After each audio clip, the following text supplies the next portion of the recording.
I used to believe that heartbreak was something you recovered from. I was wrong. Sometimes heartbreak is something you become.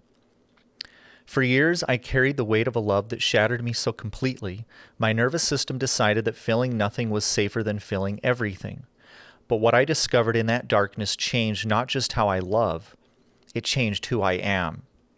Today, I want to share the neuroscience behind why some of us don't just survive heartbreak, we're forged by it. Attachment trauma doesn't just create psychological wounds, it creates neurobiological adaptations. When we experience profound relational betrayal or loss, our nervous system makes an executive decision. Survival trumps connection. The amygdala, our threat detection center, becomes hypervigilant to cues that remotely resemble the original trauma. These aren't conscious memories stored in the hippocampus. They're implicit, somatic memories encoded in our autonomic nervous system. Every approach to intimacy triggers what Stephen Porges calls neuroception, our unconscious detection of safety or danger. In my case, this manifested as a visceral pulling away whenever emotional intimacy became possible. My body remembered what my mind couldn't fully articulate. What fascinated me was how this protection manifested somatically. I could feel my entire nervous system contract, what I came to think of as my body's attempt to create an internal fortress. This sympathetic nervous system remained chronically activated. Dorsal vagal shutdown created a profound sense of disconnection. My heart rate variability decreased, a physiological marker of reduced resilience. I could feel the restriction in my chest, around my heart center, and even in my spine. This isn't metaphorical. Trauma literally changes tissue tension patterns.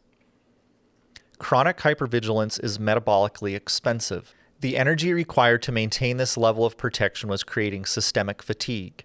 I was essentially living in a constant state of low-level threat response. The very mechanisms that kept me safe were also keeping me isolated. I had developed what I call a diamond heart. Crystallized under pressure, nearly indestructible, but also impermeable to genuine connection. The breakthrough came when I realized that healing wasn't about returning to some previous state of vulnerability. It was about developing what I call integrated resilience, the capacity to move fluidly between states of openness and protection. Rather than being stuck in dorsal vagal shutdown, I began cultivating ventral vagal engagement. This meant learning to co-regulate with my own nervous system first. Breathwork, somatic experiencing, and mindful awareness became essential tools. Working with body-based therapies to address the implicit memories, these memories needed to be processed somatically, not just cognitively. EMDR, somatic experiencing, and nervous system regulation work were crucial. Learning to distinguish between past echoes and present reality. Developing what Dan Siegel calls mind sight, the ability to see the mind's processes clearly. This allowed for genuine choice rather than automatic reactivity.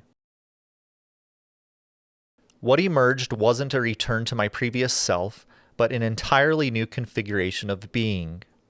I had developed what researchers call post-traumatic growth. Not despite the trauma, but because of how I integrated it. My capacity for intimacy was now informed by genuine self-knowledge rather than unconscious need. I could engage in relationships from a place of choice rather than compulsion or avoidance. The diamond heart hadn't disappeared, it had become part of a larger repertoire of responses. I had developed what Brené Brown calls shame resilience, the ability to move through vulnerability with integrity.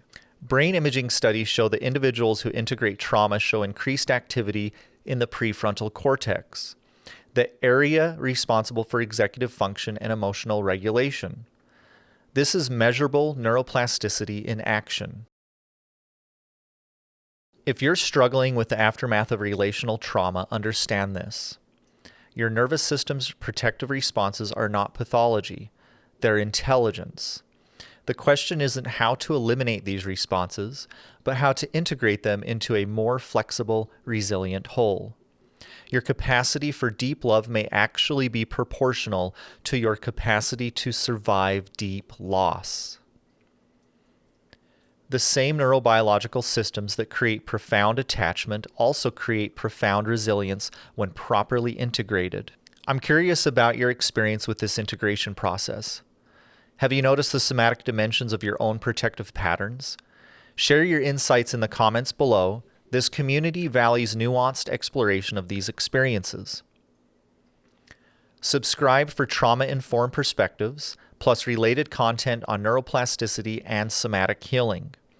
And remember, light only shines while facing the dark, and the peak of being is simply being.